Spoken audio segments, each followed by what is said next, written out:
欢迎收听杂物间， You are listening to the Storage Room, 你最好的口袋朋友。 your best pocket friend.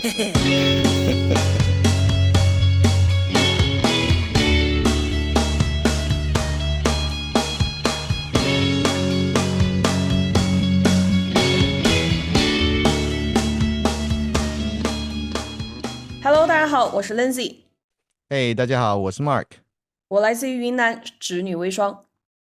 我来自纽约，九曲18弯。今天我们请到了一位非常可靠的嘉宾，他的声音很可靠，人也很可靠。他的名字叫做 Tim。So Tim, can you introduce yourself to us a little bit? 大家好，我是 Tim，暂时来自于美国，同时也来自于江苏，也来自于广东。All right. So Tim is a very nice person to us. Well, basically he's very nice to almost everyone, right, Mark? Well, I think Yeah. Tim is someone that I look up to, right? From all those people that we've met through chat rooms, Tim and Michael and Danny are those people that I look up to. So Yeah, I've never seen Tim like arguing with anybody in these different kind of chat rooms. So I'm just wondering, like Tim, being such a nice person, I know there are differences between being kind and being nice, right? But being a nice person, do you think it's very difficult for you to say no to people? Not necessarily. I think it depends, right? And I think that, as you know, Mark knows me. Most of my answers always start with depends. I think in general, to be clear, I know where my limitations are. So what my philosophy in life is, you know, if I'm able to do it, then I won't hesitate. But if I can't, I can't. So those that know me understand that if I say no, I mean no. Like I'm not negotiating. I'm not trying to put myself in a better position or whatnot. But I think if I know I can't do it, then I can't do it. You know, with that said, I think it is very difficult in the sense of a mental state. There's no worse feeling than knowing somebody needs your help and you can't help them. But just because they need help doesn't mean I automatically say yes. So would you think the situations would be a little bit different, like saying no to a kid? Let's say when your kid wants a new toy, right? I think it's easier to say no. But what if your boss just asks you to do something? Well, your job depends on it, right? So is it difficult for you to say no in this kind of scenario? Not really. I think it has to be reasonable, right? So fortunately, I think I work in a very westernized work culture.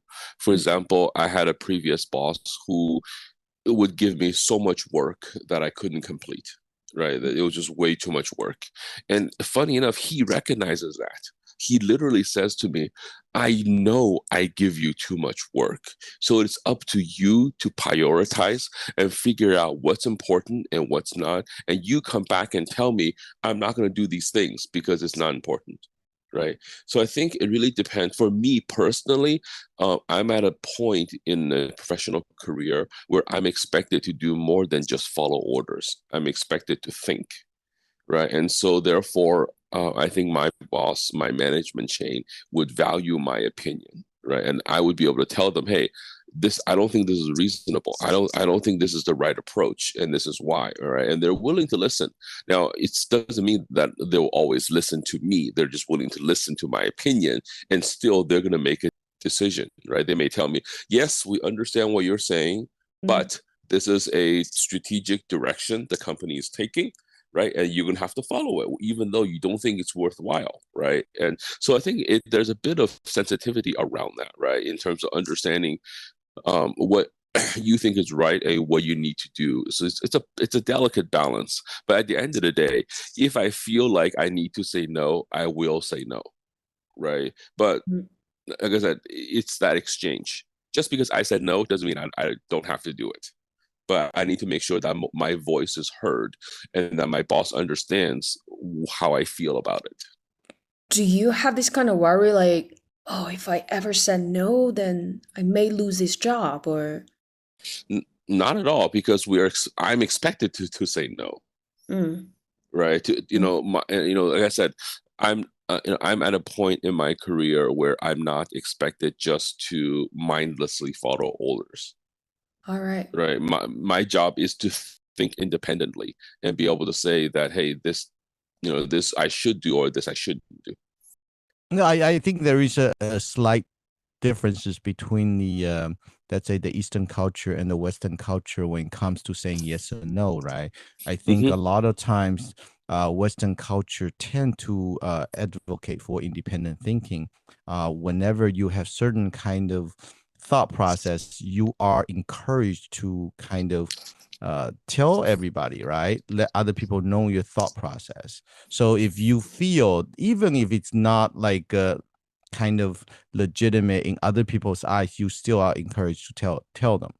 So I feel like that's a big difference. I feel like in Eastern culture, or let's say particularly in China, I feel like a lot of people feel just like the question you asked, right? If the fear is, if I say no, would I be negatively impacted?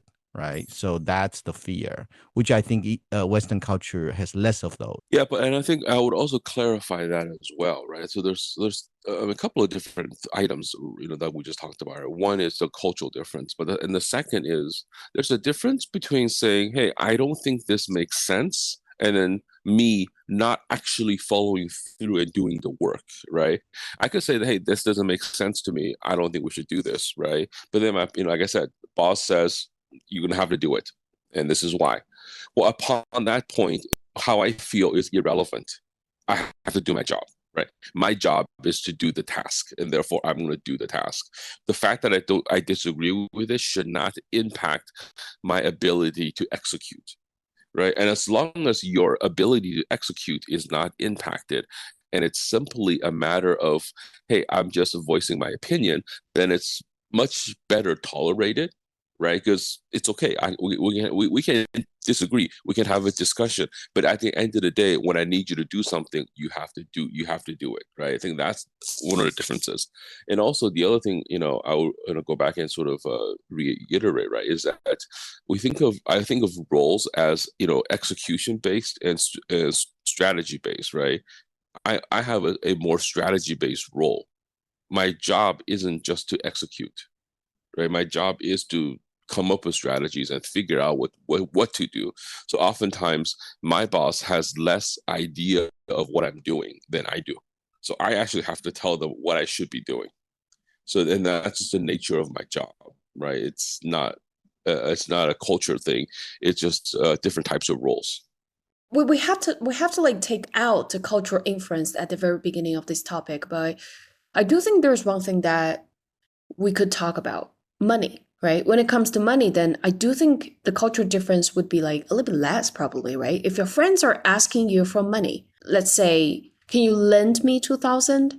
And how do you actually say no to this when you are not available to help? No, actually, I think this is absolutely about culture. Because culture difference on this topic is even bigger. I think, and this is where I think my Chinese culture is sometimes lacking, or my sensitivity is a bit lacking, right? Is I feel like in Western culture, it's much easier to say no, and it's also much harder to ask. Or maybe it is in Chinese culture as well. But I just feel like there's so much more 人情世故, right? Like that's not so. There's so many more things you need to be considered. For example, oftentimes we say that when you loan people money, you pretty much expect the money to never come back. You're not really, they're asking to borrow, but they're not really borrowing. The money may never come back, right? In many cases. Whereas I think, in Western culture, it's more expected the money to come back. So for example, if I loan you money for a short period of time, then I feel very justified in coming to you, goes, hey, where's the money I lend you? Right. Whereas I think in, Chinese culture, it's I feel awkward asking people about it. You know what I mean?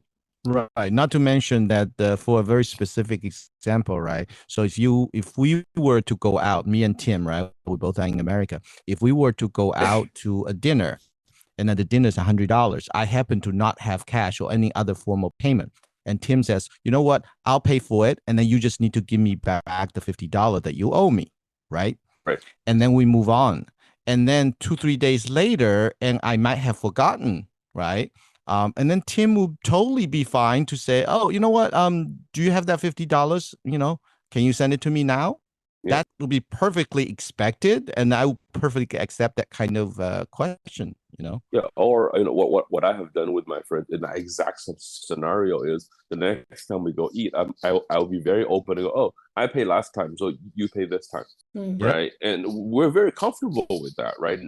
I don't feel, I feel like in Chinese culture, people will be like, oh my God, you're so cheap, or whatever, right? It'd be like it doesn't have the same clean cutness to it. Right. So saying no in Chinese culture more has to do with how called 面子问题. Yeah. A lot of so I know I went off a little bit on a tangent, but like it's because of these things that makes it hard to say yes, and therefore in a way hard to say yes or no, right? There's so many more strings attached to it. Whereas in American culture, it's very easy just to say yes or no. If I want to, I'll say yes. If I don't want to, I will say no. It has nothing to do with my ability, right? Yeah, of course. If I don't have the money, I can't lend it to you. But if I have the money, I may still say no because I simply don't want to. Right. And because monetary issue and the personal relationship are not directly connected. Correct. Right. I mean, and the truth is, I would feel bad if like a good friend like Mark, right? And I know that you're actually in need. And I have the means, I wouldn't say no, right? Like it would. So for me to say no, I feel very justified. So it's very easy for me to say no. Well, that's also because we are under two cultural influences. Sometimes it is hard to create that balance, isn't it, Tim?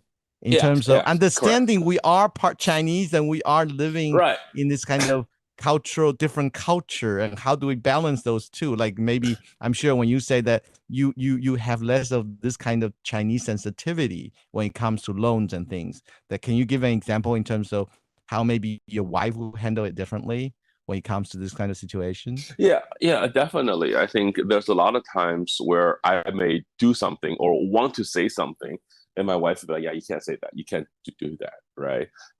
Simply because, from that perspective, she is much more willing to help her friends, one way or another. Like from her perspective it's hard enough to open up to ask, right? And unless the person has a habit of bad debt, right? Like they just borrow money. They have a reputation for not returning loans or whatnot. Generally speaking, if one of her friends opens up, it's an automatic yes, right?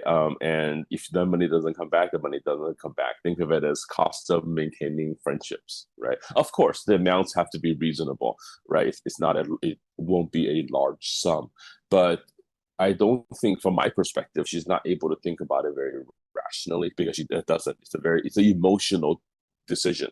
How close is my relationship is what determines whether or not I'm going to loan the money, right? Whereas, I think for us, we look at the practicality of it. And to your point, Mark, sometimes it is actually difficult. Like, for example, I think between you and I feel we're both Americanized enough that most of our interactions will be quote unquote governed by American cultural rules, but I have some friends who are more, recent immigrants, right? And sometimes I don't know which set of rules that's supposed to be governing our relationship, right? And I would want to treat them like, the way I would treat all of my friends, more Americanized. And then my wife would be like, no, yeah, you can't do that with Chinese people. And I'm like, well, but I know they're from China, but they're here now, right? So sometimes, it is a bit of a challenge when we have people who are, sort of experiencing both cultures, and sometimes you're not sure which set of rules you're going to have to follow. Well, I feel like the older generation might act like that, like you guys mentioned, right? They have to play this 人情世故 kind of card all the time, right? But the younger generation, I mean, since 1970s to 1980s and then 90s, right? And people are doing this, lending money or borrowing money in a, I don't know, like westernized or Americanized kind of way. Like they wouldn't actually, they don't really want to pretend to be nice or kind when they have to say no. No means no, that's all. So I do see a little bit of the change here in this younger generations here in China. So I don't know. So when it comes to the money, then, well, that seriously not only about the culture, probably, according to you guys, probably it's also about the personalities. I would say definitely. I mean, every decision is based on individual, but as a cultural norm, right? I would kind of agree with you. I don't think it's as clean cut in the sense that, yeah, probably starting from our generation, the 70s and 80s, we are slowly changing. But I think there's still a lot of remnants of the older generation, right, within us. But as you get into the even younger ones, the 20-year-olds, right, basically the 90s and the 2000 babies, then definitely I think I do see that, right? They are less influenced at the moment, and I don't know if it's necessarily generational or if it's age, right? Because I think even for me as a 20-year-old, you living in working in China, this wasn't as big of a deal. Potentially I think society maybe is more tolerant towards young people not really understanding the rules. But as you get older, you're more expected to understand 人情世故, right? So I think it's both, right? So I think it will become a bigger deal as you get older, but comparatively it is also fading at the same time, if that makes sense. Right? Because we can't compare 40-year-olds today and 20-year-olds today, because both, if they get the benefit of the generation and they get the benefit of the age, right? So what I'm saying is when the 20-year-olds become 40-year-old, they're also going to be more entangled with this, but at a lower level than the 40-year-olds today. When I was in my 20s, I would find it very necessary to say no, right? And I would I would go to the other extreme, like, well, you don't want to do it, then you don't do it, right? Why do you have to like pretend you feel like doing it, right? No means no, that's all. But now I am in my 40s here. I'm still in the Chinese culture, so now I just have this kind of feeling that I don't know which way is better. Which way is better? Like, do you actually have to say yes all the time? Do you actually say no directly? I would say that I think we are all independent individuals, right? We're all different. I think you have to find your own balance, just like I have to find my own balance, right? I feel like it's not just that. It's like there's certain kind of boundaries that you as an individual feel like it's comfortable for you. Like when do you say yes and when do you say no? To whom you say yes and to whom you say no, at what circumstances, right? But I wanted to emphasize something is that I feel, right, for me, I felt that I was relatively successful in terms of dealing with people or saying yes and no situations.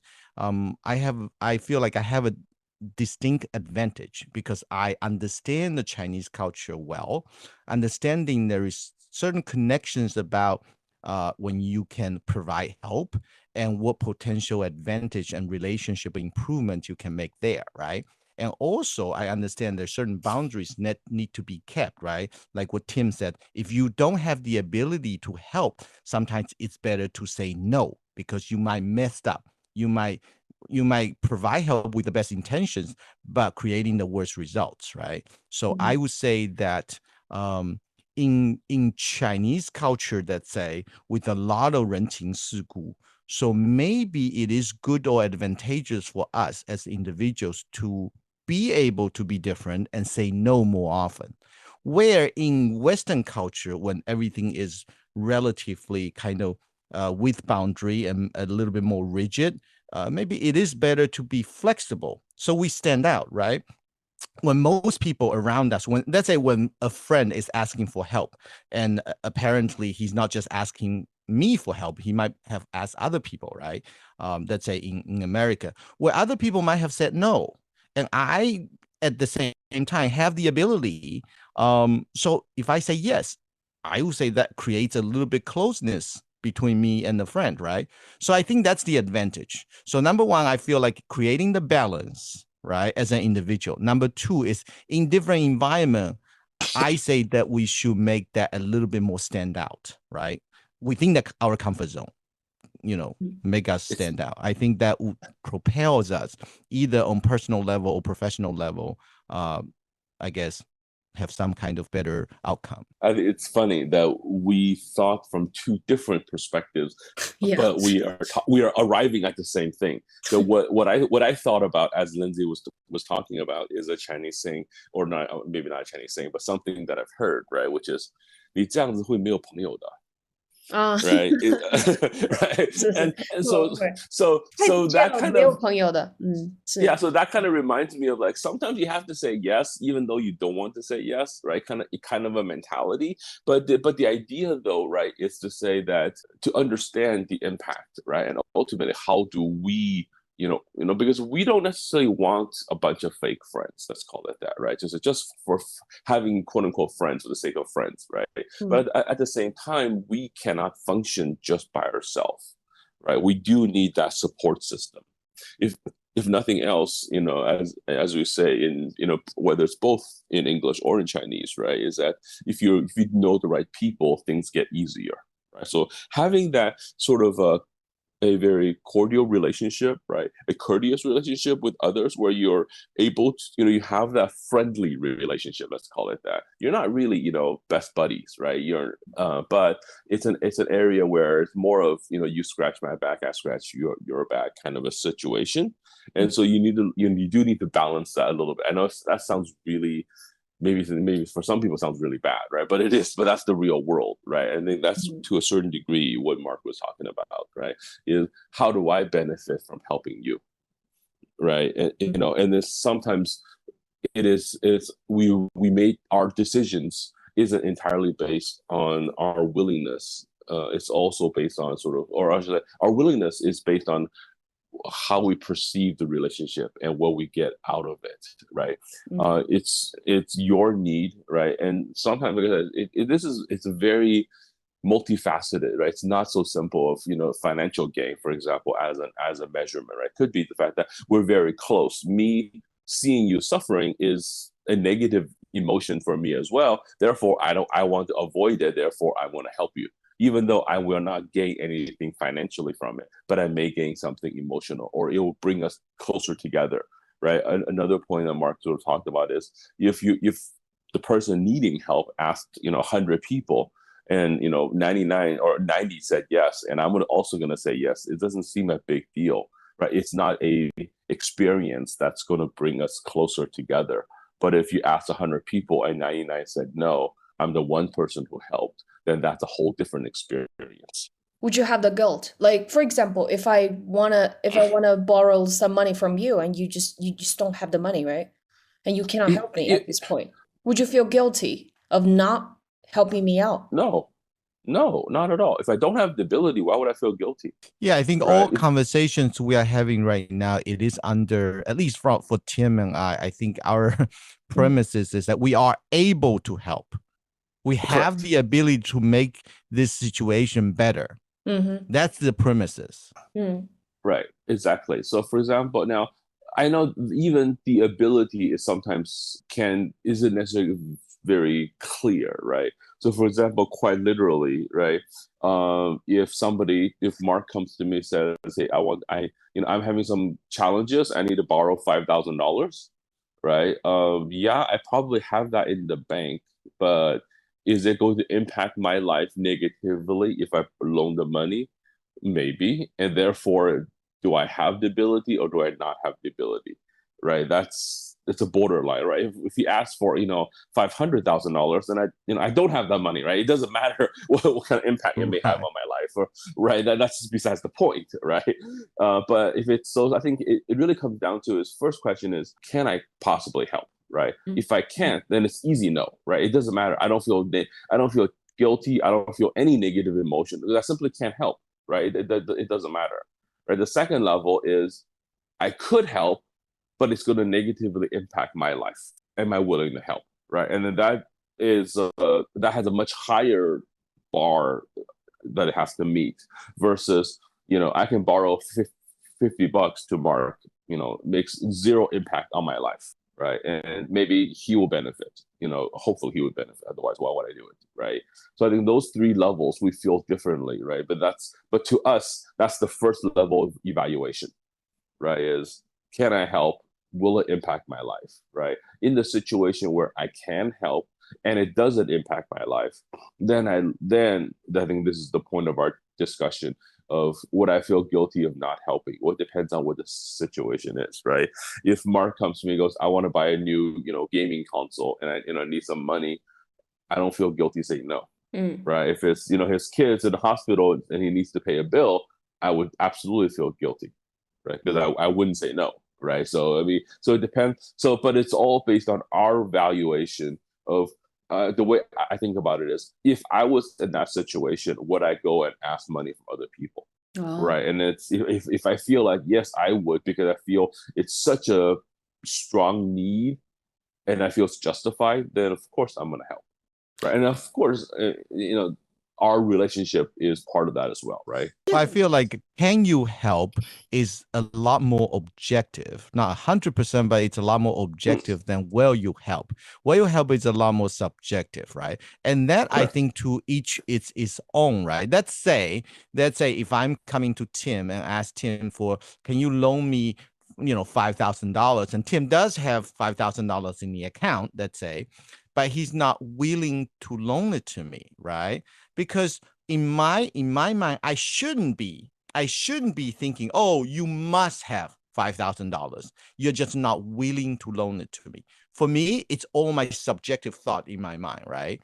And I have to actually think about what other possibilities beyond his, willingness to loan me the $5,000.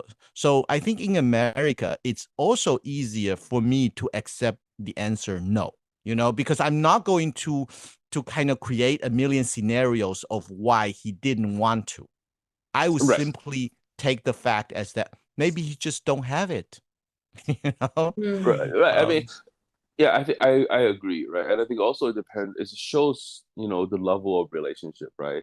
As we say in Chinese, 可能关系还没到那个程度呢, right? For example, someone, let's say, we'll use some Mark or just use another person as an example, right? Mark may come to me and says, I want to borrow $5,000. I won't even ask why. Like, here you go, right? And that's a level of relationship, right? Versus somebody else coming to me and says, I want to borrow $5,000. Be like, okay, why? Right. So even if it was $500. So it all depends on the relationship as well, right? Correct. It's right. So for me, the type of or the closeness of the relationship takes precedence over the dollar amount, right? If you're close enough and I have the money, it's almost an automatic. It doesn't matter what you need it for. I don't need to know, right? Because I think part of it is also, we have this, whether it's a respect for privacy or respect for respect. I would say trust as well. Like in addition to the respect, I think there's a sense of trust that you have. It's trust. It's also like I don't want to open up your wounds. Like I don't need to know, why you're in this situation, right? I want to, how do I say this? It's almost like preserving your self-dignity, right? It's like, just, you tell me you need the money, good enough. I don't need to know why, right? I trust you enough that here's the money, right? So you just deal with it, right? 这个时候就不得不提这个，有一本书不是叫《被讨厌的勇气》吗？他提到的有很多个勇气，其中一个被讨厌的勇气当中，他提到一个概念叫做课题分离。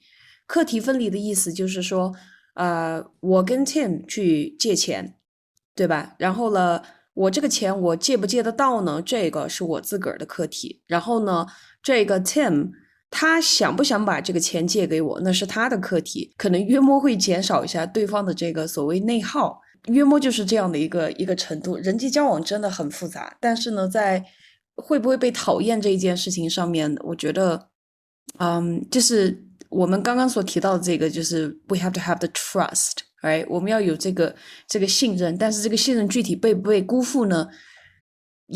这个到底是该是谁的课题啊？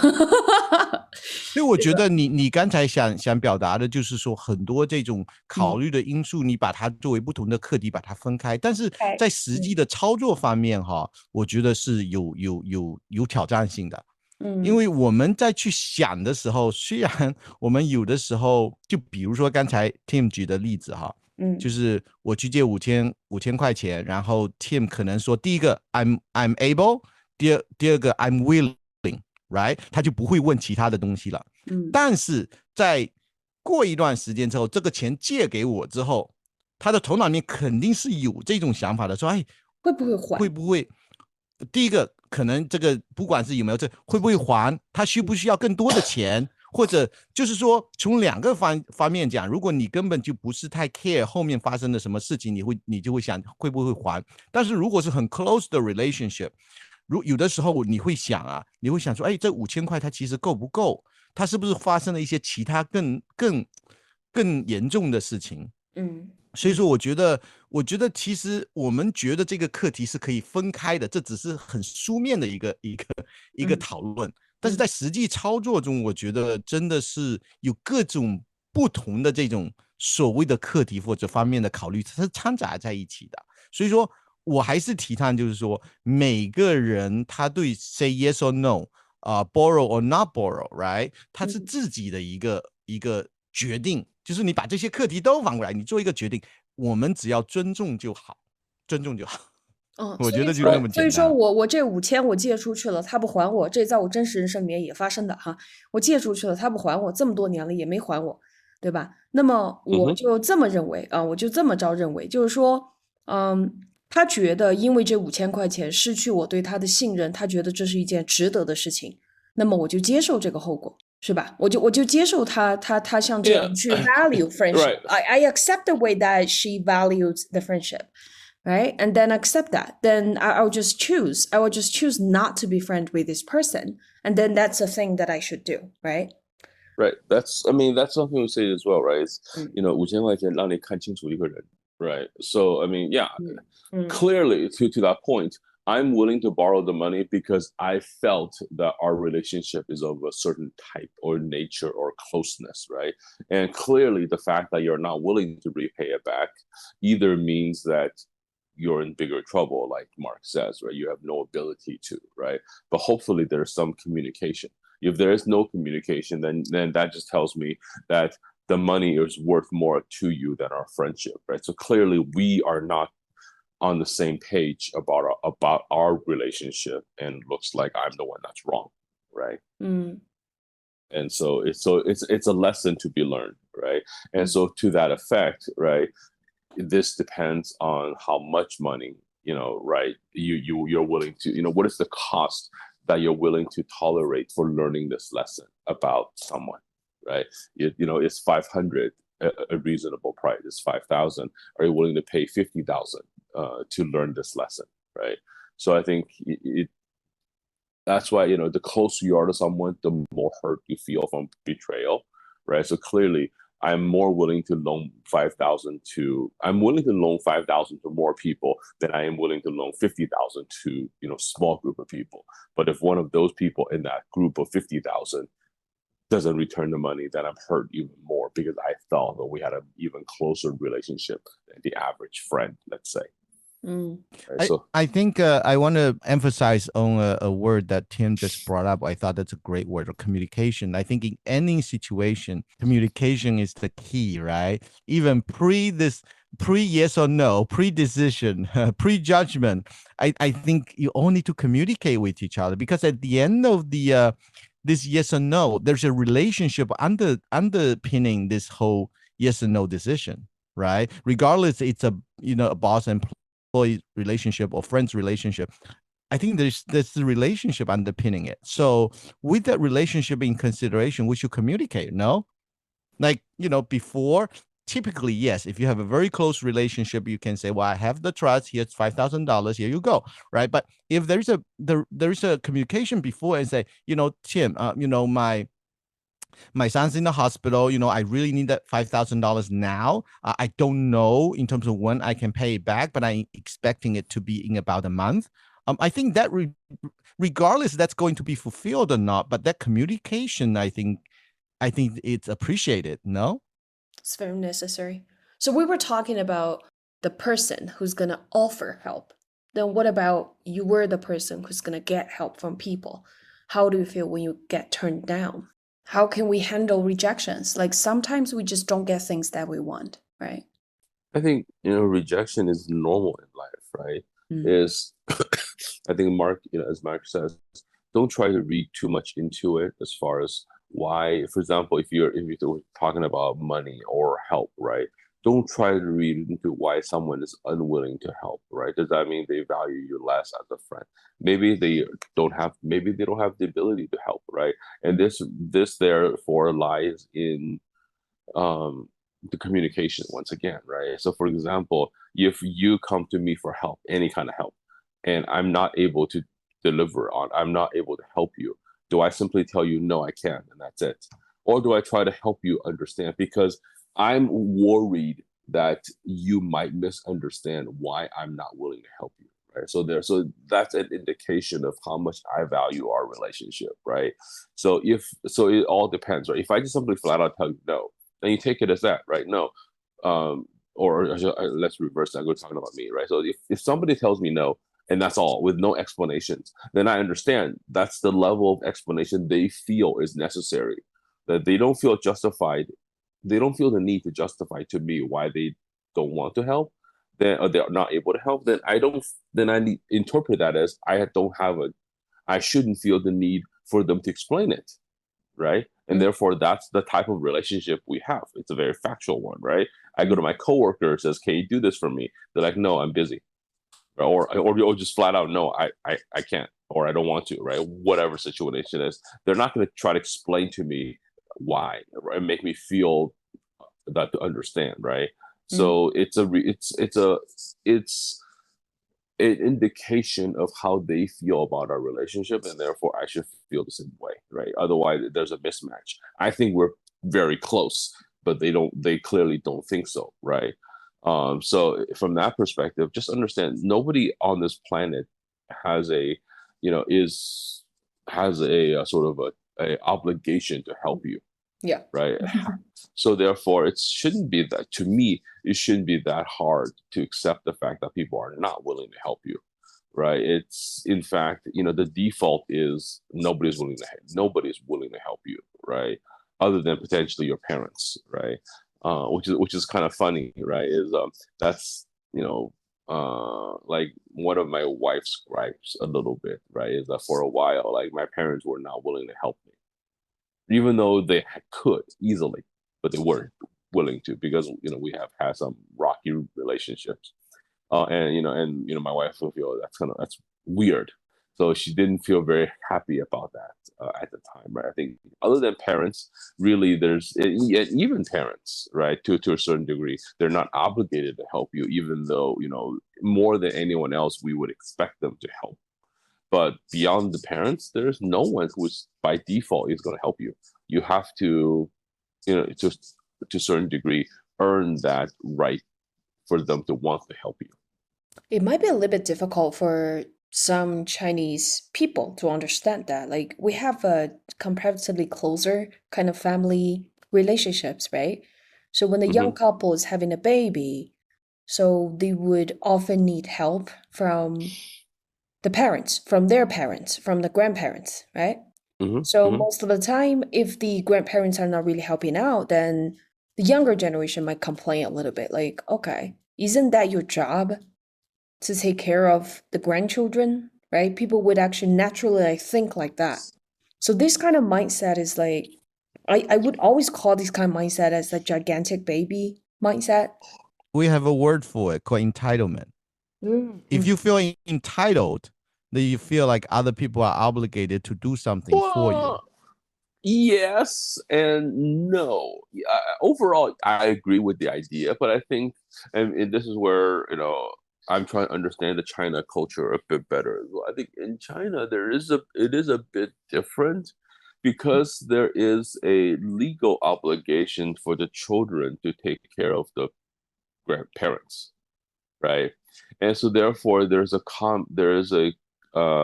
concept, or what I should say, some people feel like if you help me, and therefore that's why I help you when you get older, right? You took care of me as a baby, therefore I'm going to take care of you as an elderly. Kind of a situation, right? Is whereas if you were never around to help me in my life, why should I take care of you when you get older? Right. But whereas in US culture, generally, the grandparents are just fun grandparents, right? They show up twice a year to visit the grandkids and have fun. They don't take care of grandkids like Chinese grandparents do. But at the same time, most adult Americans don't take care of their parents the same way Chinese take care of their parents either. Right. There's no legal obligation in the US for the children to take care of their parents. It's entirely up to the parents to figure out how they're going to retire, where they're going to live, and all of that.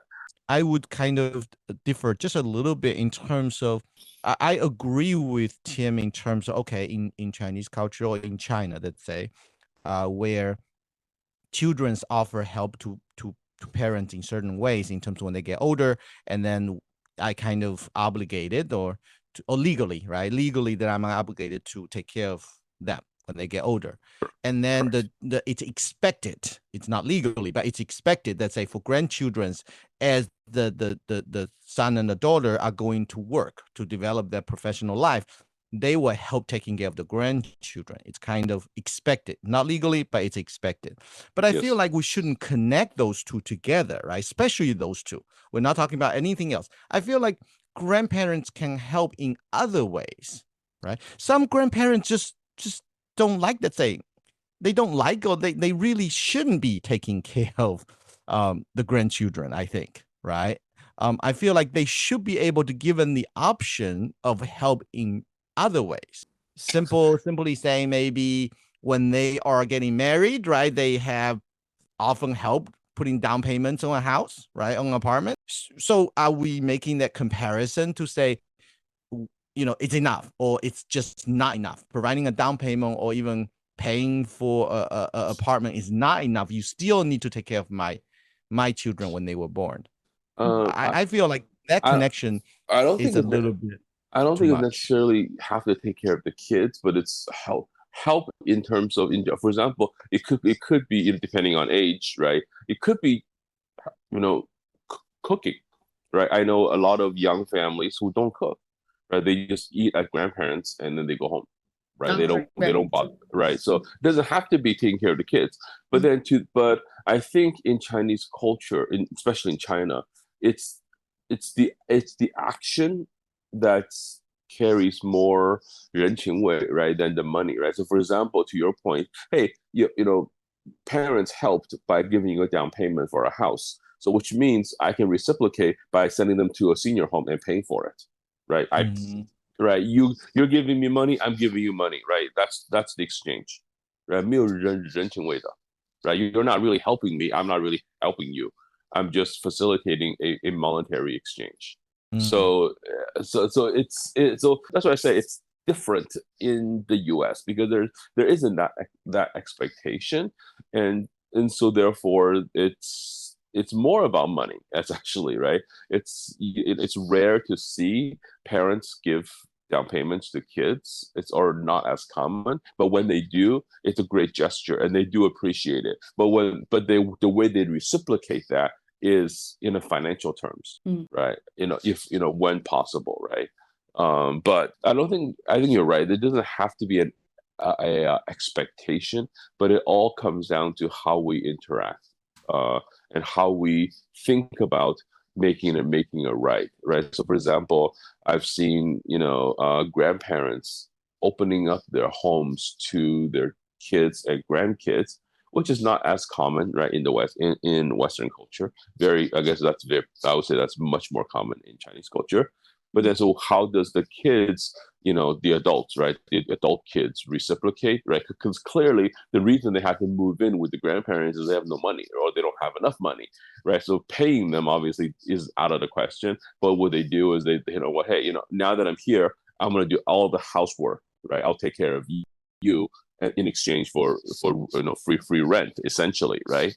So I think it shouldn't have to be same type of instrument, right? Money for money, effort for effort kind of thing. But it is how we maintain that relationship with each other to feel, we value each other. I think that's, to me, the ultimate goal is to say, why I think it's something you said earlier, Linsey, right? It's like, why do I lend you money? Because I value our relationship. Right.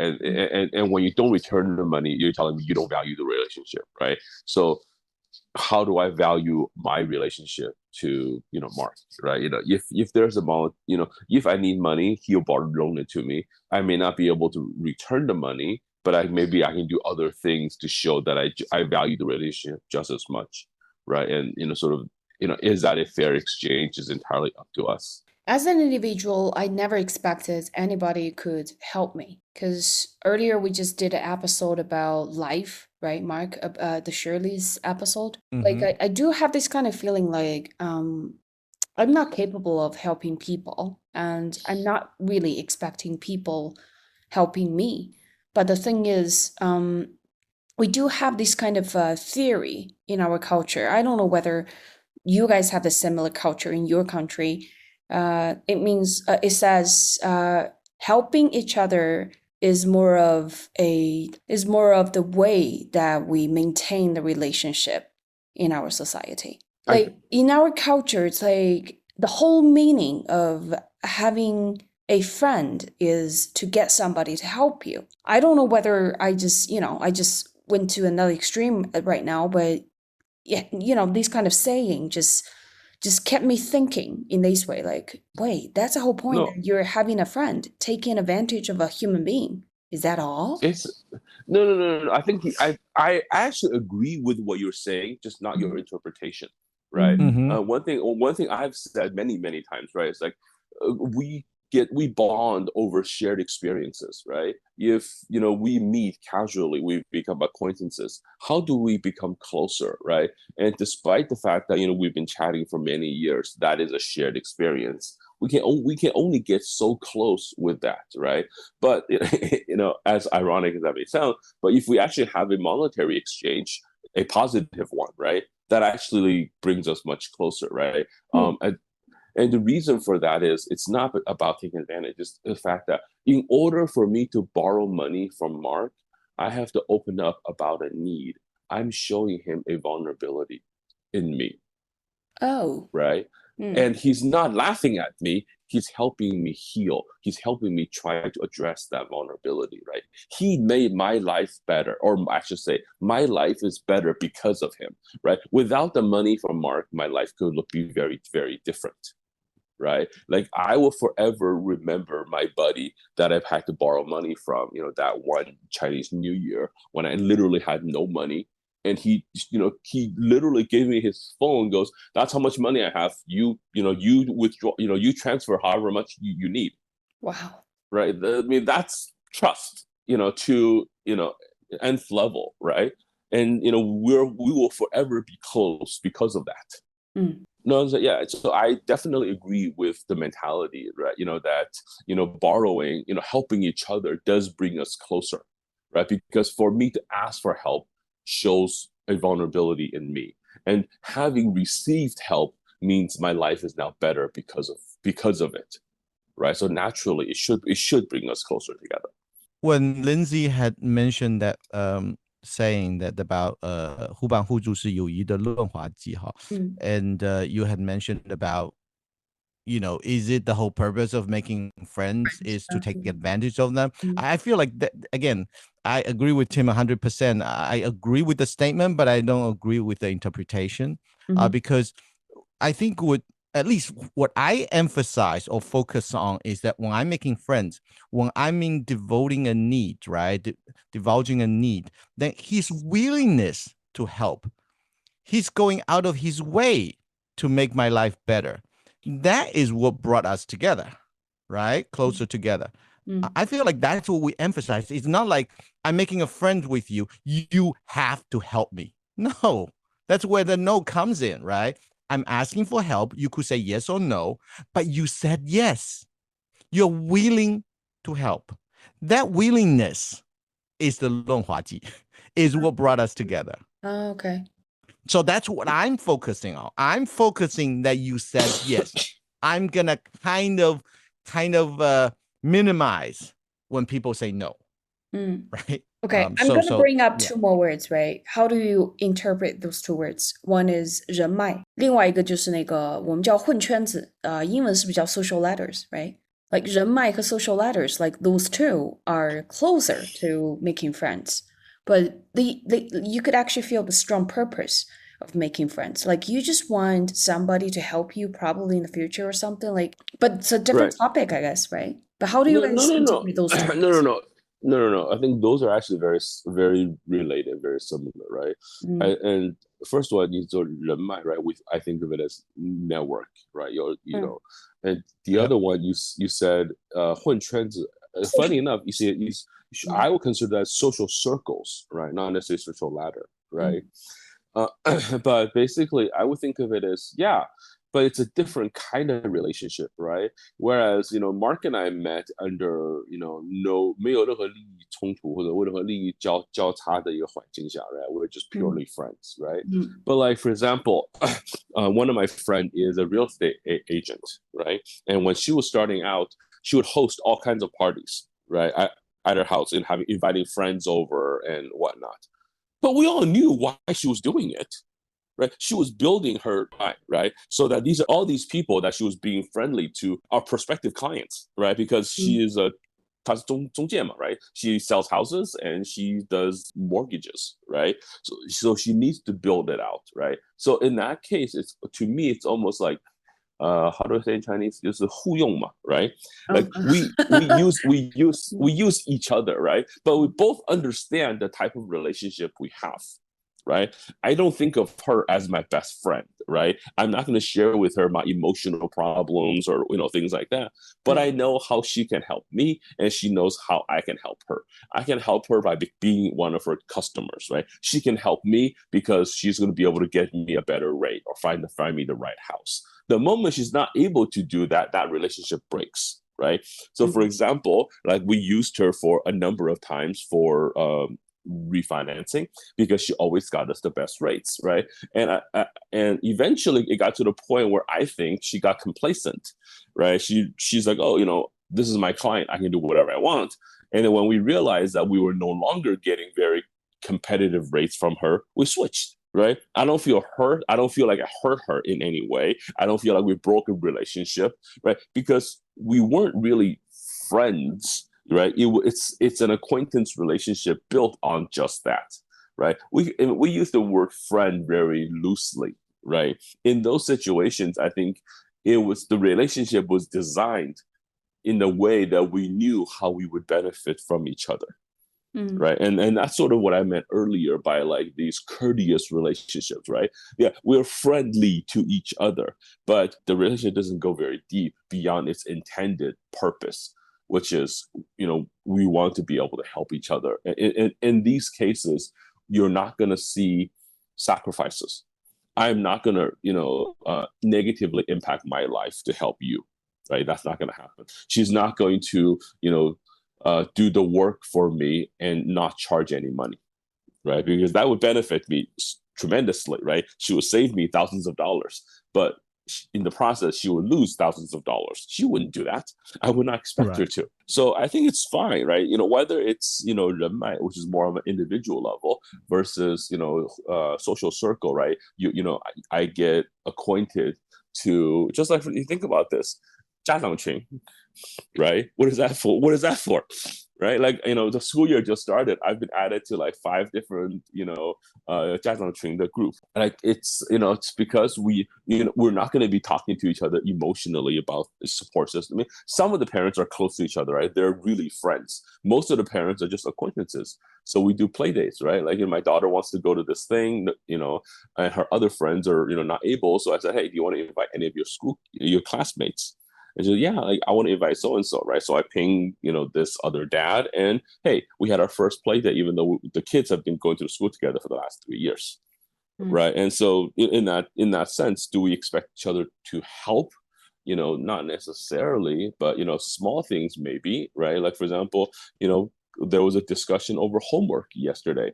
right? Because one parent really could not understand what's the point of this homework. I read the instructions, I just don't get it, right? And most of us, nobody really understood the instructions. So we had a discussion of, I think, and then one parent said, I think I'm going to do this. And yeah, everyone goes, that makes sense, right? So are we helping each other? Absolutely, we're helping each other.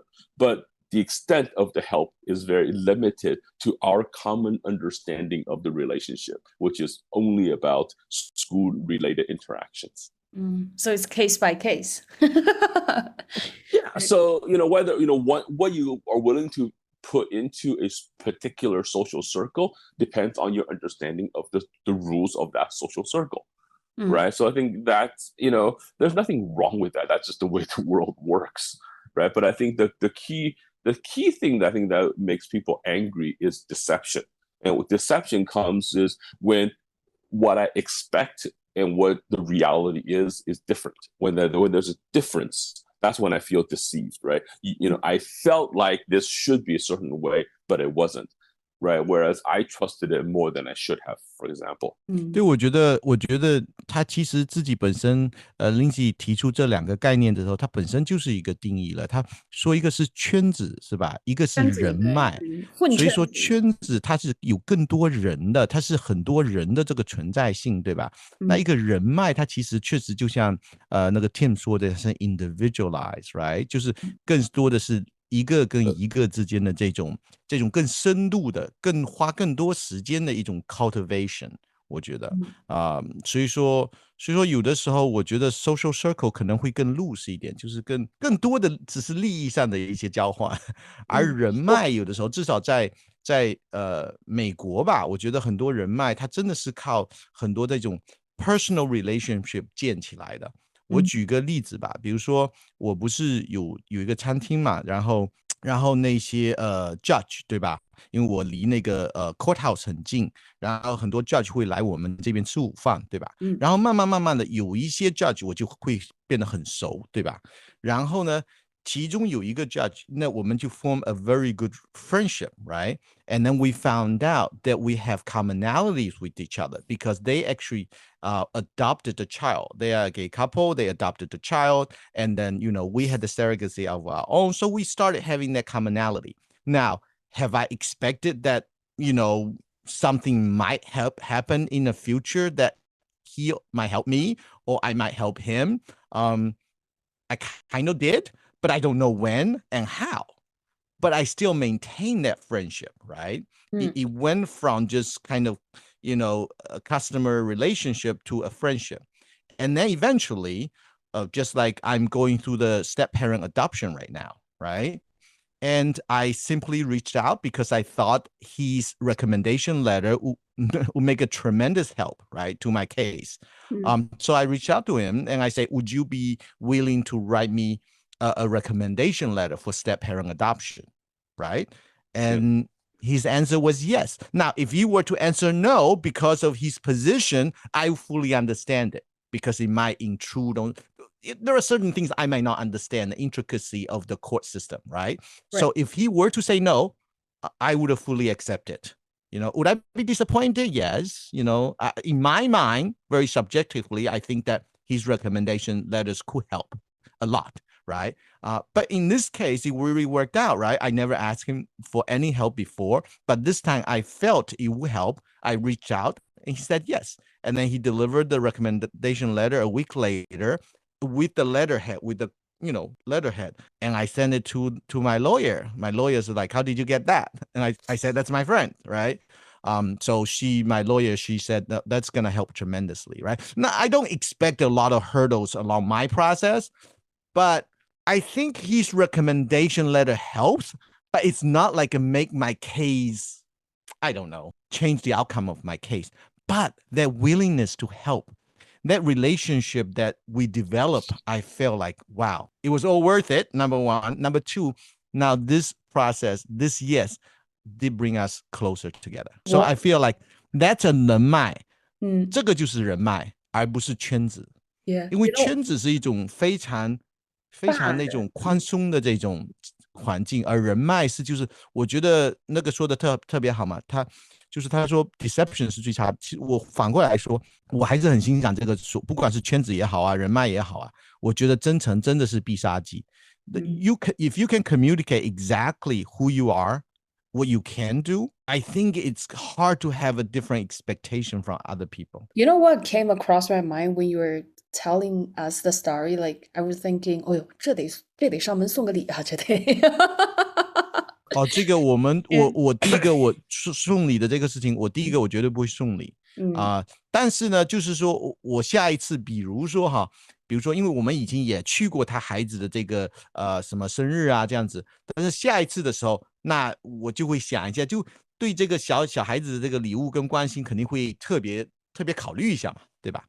但是不会因为这件事我就马上就给他送一个礼物或者怎么样，知道我的意思吗？ That sounds like bribe, right? Right. That's what I'm saying. Like we'll never. It's not the exchange at this moment. Right, it's not. That's a sincere help, I think. 所以这个 the mindset is kind of different here, I guess. I mean, I am different. I Well, we cannot live in a different represent culture, right? but yes, I am pretty different. Right. We're living a different country, different yeah. culture. Yeah. So again, going back to the topic of today, saying yes or no, how we face it, regardless from the people being asked or people who's asking, the mindsets are very different under different country and different culture. Yeah. You know, I was about to ask like, because according to this format that I wrote, like I was about to ask like, oh, can we just figure out a way to say no to people gracefully? But then I listened to you guys, I just figured out, hey, there's no need to pretend to be nice or kind or anything, right? You just try to be honest with this person, whether you can help you or you cannot. Be honest with this person and be honest to yourself, right?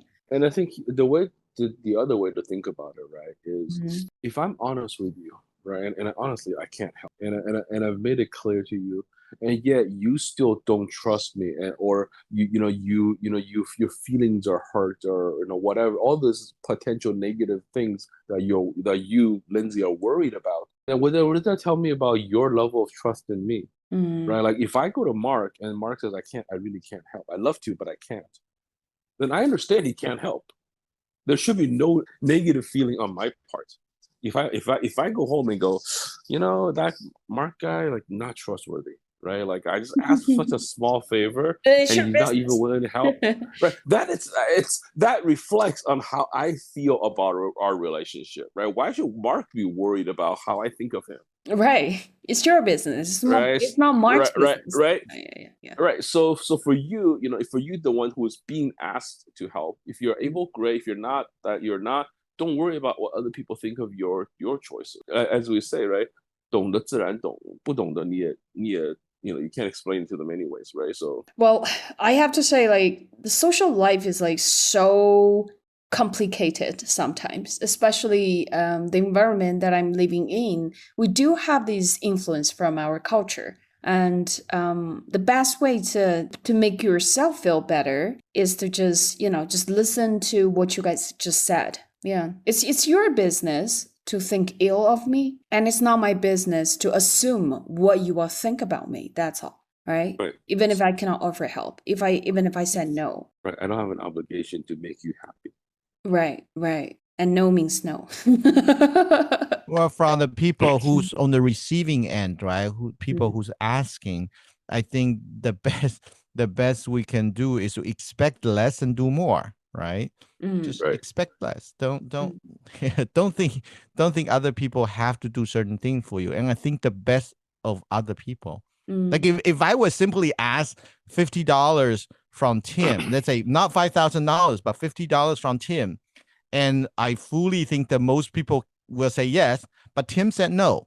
But because Tim is such my good friend, I would have to think about that Tim has other reasons that I did not think about, or I'm not thinking about, that he's going to say no to me. That's how I think to maintain a better relationship, right? It's more from a perspective of how do I not think negatively. Yeah. 我们说的就是怎么从正方向去想一件事情，对吧？对， I think 我不能一直想哦，50块，真的很微妙。Tim连50块都没有吗？啊，我平时都不问，我一次问了50块，他都不借我，哎，真是的，下次不跟他做朋友了，对吧？很微妙。 Yeah, so 那这也说明我是什么样一个人，对吧？对， Yeah, it also goes both ways, right? So, for example, in that example, if I'm not willing to loan $50, and I agree with Mark, that seems such a trivial thing, then I would want to make sure that he doesn't misunderstand, right? So that it's almost like both sides over communicate, right? Because we both value the relationship. He won't think negatively of me, even if I don't offer any explanation. And me want to offer the explanation, right? Because I don't want him to misunderstand. So instead of like, I take our relationship for granted, I don't feel the need to explain. And he, and he feels like, why doesn't he explain? Right? Like clearly that he doesn't value our relationship. Then it goes south. We now have both sides trying to maintain it, right? And that's when things do work. 哎，真的是世界真奇妙，人际关系真微妙。你知道我们这边中大奖以后，所有人的第一个想法是什么吗？搬家。No, same. 这个无可厚非啊。No, same in the US. You know what's the typical advice for people that win the lotto? First is find a lawyer. Second is find an accountant. Don't tell anybody. Find those two people first. Okay. Right? 对啊， So 对啊。 it's the same, right? 我觉得这个没有无可厚非啊，这个只是处理问题不同的这个步骤啊。It's self-protection, right? It's to protect yourself. Right? Because at that point, right, like when you win, $500 million and all of these long lost friends and relatives show up with their sob stories and say, oh, I really need help. My daughter needs this. My daughter needs that. Right? Are you not going to help? Right? And, maybe, honestly, from my perspective, if I win $500 million, I'll probably set aside some amount of money to be, quote unquote, wasted on all of these, friendly gestures of people I may not know very well, right? Maybe I don't even know them at all, right? They reached out to my parents, and and so my parents are coming to me, goes, 那个真的是这个七大姑八大姨的有什么需求? It may be a small amount, but to your point, I think that's normal, right? We all want to protect ourselves, right? All right. I can part with a small amount of money, but not a large sum. Right. Alright. 主要我没有中过大奖的经验，我还以为中大奖的人搬家是因为就是一呢是怕借钱嘛，怕别人，对吧？借了不还的，对吧？另外一个呢是害怕自己帮不了别人，不想借钱，给自己的形象造来负面的影响。我以为是这样子。Oh, But no, self-protection, no. Yeah, you have like thousands, every reason to protect yourself. No, those two things you just said are self-protection. Right? Right. And of course, the third aspect, which I think is what you're assuming, is you don't want people to know, in terms of bad guys, to know that you want, right? That's the third part. But I was referring more about people want to borrow money, and and you want to avoid these nasty situations, right? As we always say, what's the best way out of a dilemma is to not get into one. Right. So avoid getting into a dilemma, right? Move so they can't ask you, because once they're in front of you and they're asking, 答应也不好，不答应也不好, right? So then just avoid being in that situation. Yeah. 对，我想用一个 example， 就是其实也是我们美国华人的一个 example 来 conclude 今天的这个 conversation 和 discussion 啊，就是好像在不久以前，应该是2-3个月以前吧。然后有一个华人应该是在加州中奖了，中了大奖，应该是我也不知道具体数字啊，比如说500万美元吧，反正是一个大奖哈。然后后来别人发现了他是一个 cancer patient， 就是中奖的这个人他是一个 cancer patient。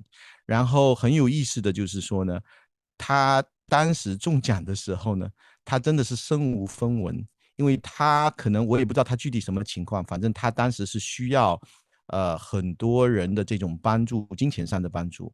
然后他有一些朋友，应该是有2-3个朋友，就是在他 cancer 的这段时间，应该是1-2年的时间，都在很持久的在帮助他，特别是在经济上去帮助他。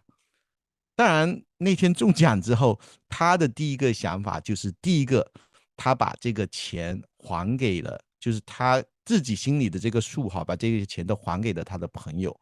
然后第二个，他就给这些朋友分享了他的这个winning 啊，我觉得这个也是一个很好的、特别好的一个结局吧。所以说我一直说这个，其实这个所谓的我们这个 topic 所谓的 decision 这个 yes or no，其实都是一种关系的一种显现。然后第二点就是说，也是一种 testing stone, right? It's really testing who wants to maintain a relationship and how close you want that relationship to be. So I feel like that's the essence of the question behind yes or no. Anyways, that's what I wanted to share that story. And 今天就是我们的好人 Tim，同时也是敢于温和而坚定的 say no 的好人 Tim 来接受我们的采访。